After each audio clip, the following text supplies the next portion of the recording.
একজন সাহাবী, মহিলা সাহাবী উসমান ইবনে মাজুনের প্রশংসা করেছিলেন, খুব পরহেজগার মানুষ দেখে।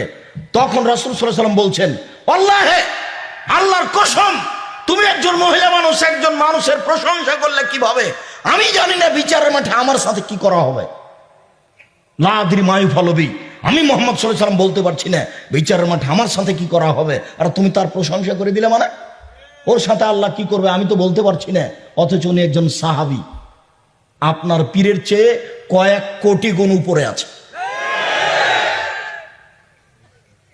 তো একজন সাহাবীর প্রশংসা করতে দিলেন না আল্লাহ নবী, যে আমার কি হয় সেটা আমি জানি না, আর আপনি ওই পীরের মাজারে গিয়ে সিজদা করলেন আর অনেক কিছু চাইলেন, হয়ে গেল। আপাতত সংক্ষিপ্ত শিরকের দুই একটা বাক্য শেষ করলাম। অনেক শিরক এদেশের মাটিতে আছে। তামার বালা, তামার আংটি, বালা, ঘড়ি জাতীয় বালা যদি এখন হাতে থাকে, অষ্টাধাতুর আংটি, তাহলে খুলে দিবেন। যদি রাখা অবস্থায় মারা যান তাহলে জাহান্নাম হবে, আর খুলে দিয়ে মারা গেলে জান্নাত হতে পারে।